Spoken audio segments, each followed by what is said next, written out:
Foi com base no depoimento do empresário João Batista Rosa que a Delegacia Fazendária deu início à Operação Sodoma, que levou para a cadeia os ex-secretários de Fazenda Marcel Decurse, de Governo e de Indústria e Comércio Pedro Nadaf e o ex-governador Silval Barbosa. A polícia está fazendo o que é correto? Correto. Isso. Estou achando que está sendo ótima essa coisa que eles estão fazendo, só que por detrás do Silval tem muita gente ainda para ser vistoriado, né? Tem que tomar o dinheiro de todo mundo e deixar todo mundo na cadeia, certo? Porque político só lhe conhece na hora do voto. Ganhou e esqueceu. Eles têm que pagar pelos erros que eles cometeram. Acho que essa roubalheira, essa ladroagem aí que fizeram é um desrespeito com a população. Por meio de delação premiada, o empresário revelou um esquema que, segundo a polícia, lesava os cofres públicos e beneficiava figurões do meio político de Mato Grosso. O delegado Lindomar Toffoli diz que o empresário contou em depoimento que, para receber incentivos fiscais no valor de 8 milhões de reais, João Batista teve que abrir mão de receber um crédito de 2 milhões e 600 mil reais que tinha direito a receber na Secretaria de Fazenda e ainda pagar 2 milhões de reais de propina para uma empresa de consultoria criada pelo ex-secretário Pedro Nadaf. O senhor Pedro Nadaf procurou o senhor João Batista Rosa, alegando que o governo estava ajudando o seu João com o incentivo fiscal e que naquele momento o governo estava em dificuldade porque tinham dívidas de campanha a serem pagas e que estavam precisando do auxílio do seu João. O seu João não gostou do que o Pedro Nadaf estava falando porque ele não tinha prometido nada até então. Que o combinado seria a renúncia ao crédito que ele tinha direito a receber de 2 milhões e 600.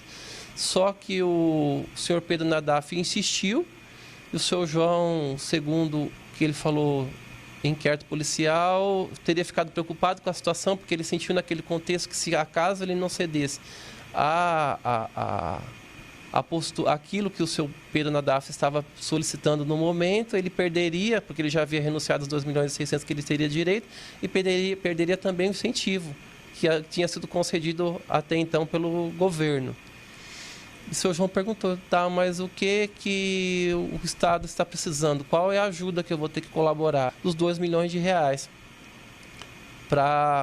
Naquela circunstância que seria para pagamento de dívida de campanha. A propina paga pelo empresário João Batista, em troca de incentivos fiscais, de acordo com o delegado, era dividida entre os membros da organização criminosa. Mas ele diz não ter dúvida de que o líder era o ex-governador Silval Barbosa. Nós verificamos que não havia como o Silval não saber, muito pelo contrário. Eu acredito piamente que ele era o chefe da organização criminosa, porque nós temos ali a comprovação de pessoas de extrema confiança dele atuando diretamente para que essa propina fosse paga, né? Por exemplo, a gente tinha ali um Pedro Nadaf, que foi presidente da FEComércio, foi o secretário da Indústria e Comércio, a antiga SICM, depois foi nomeado chefe da Casa Civil, ou seja, o braço direito do governador na época, atuante direto no recebimento da propina, né, na extorsão. Nós temos também o Marcel Decurse, que seria o mentor intelectual dessa fraude, né, orientando quais os caminhos, a forma como o seu João deveria atuar no intuito de poder receber o benefício, e depois também que deixou a Secretaria de Fazenda, continuou procurando o seu João Batista Rosa para tentar tirar dele a vontade de falar o que estava acontecendo.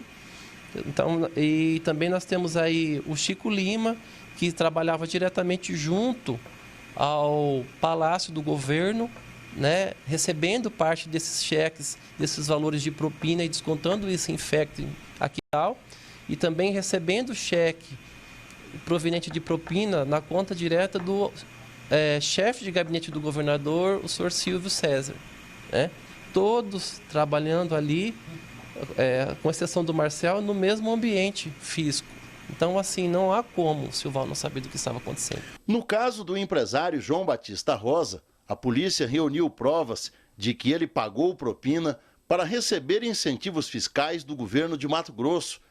Mas em vários outros casos, há suspeitas de que houve irregularidades, porque o Estado abriu mão de receber impostos de empresas que, teoricamente, não teriam direito a nenhum tipo de incentivo ou isenção de imposto. Se percebe em várias situações que não foram obedecidos os critérios legais para que esses benefícios pudessem ser concedidos a empresas. Se não foram obedecidos os critérios legais, se foram concedidos sem a análise criteriosa, né, do que deveria ser cumprido, se depois que foi concedido o benefício, efetivamente foram criados empregos ou não, que a gente verifica que não existia uma fiscalização quanto a isso aí, a gente leva a acreditar que alguma irregularidade, algum benefício indevido deve ter sido obtido por representantes do Estado à época. A Lei de Incentivos Fiscais foi criada em 2003, na gestão do ex-governador Dante de Oliveira. O objetivo era atrair para o Estado indústrias nacionais e internacionais para beneficiar a produção do Estado e gerar mais emprego em regiões até então abandonadas.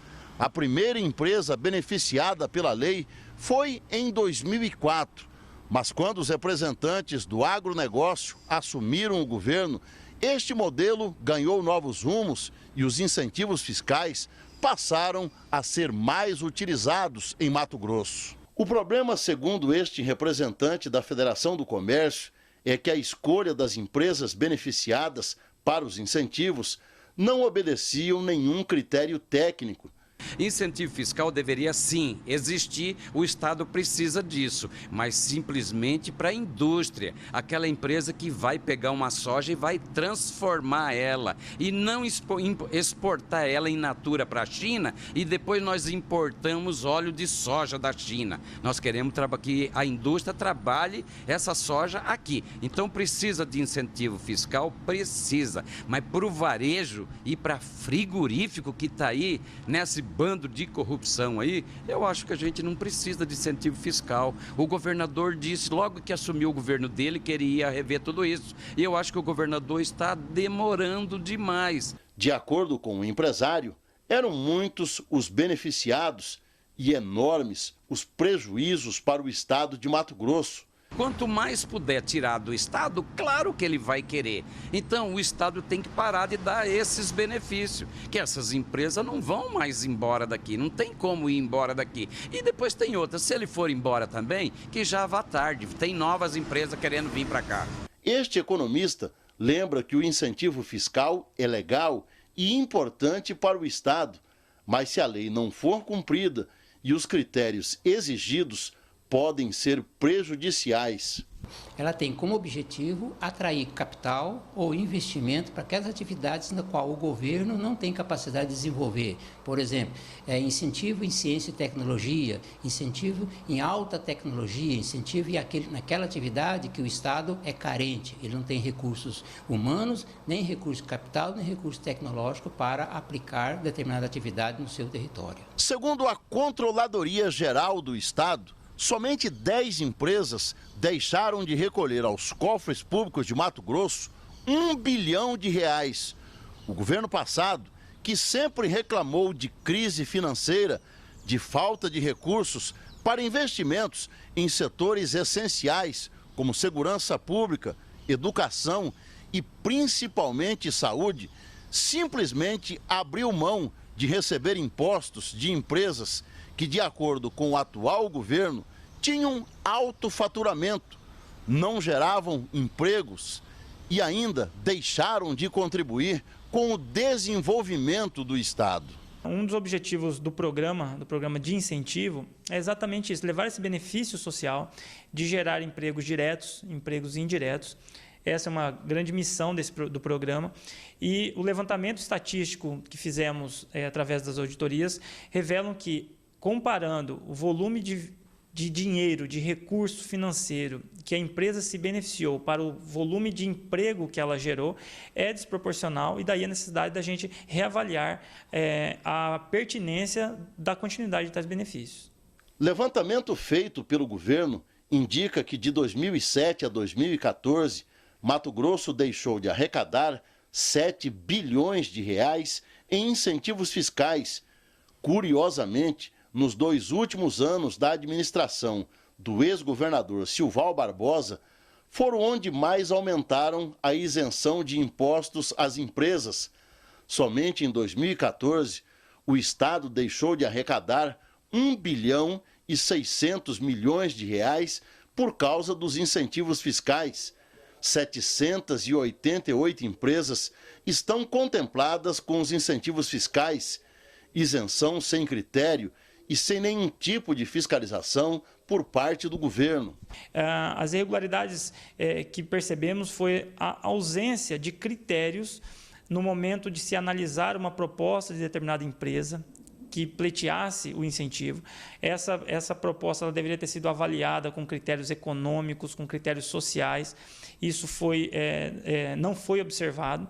Isso fez com que o programa, ano a ano, tivesse uma enxurrada de empresas adentrando ao programa, e a vigilância posterior aos incentivos também foi desrespeitada. Isso, uma vez identificado, agora em 2015, os critérios estão muito mais rígidos nas concessões, sobretudo as empresas que, porventura, pleiteiam da área do comércio e de serviço não estão sendo concedidos. Num estado que tem problemas sérios de segurança pública, saúde, educação, onde pacientes agonizam nos corredores de hospitais públicos em busca de tratamento e alguns morrem por falta de leito, onde muitos sofrem por falta de remédios, governantes se deram ao luxo de abrir mão de receber bilhões de reais em impostos, dinheiro que poderia ser investido na construção de hospitais e na compra de medicamentos, mas em algumas situações que a polícia descobriu, dinheiro que foi parar em contas particulares. Corrupção no nosso país, infelizmente, é uma coisa cultural que já vem de longa data, não é de hoje.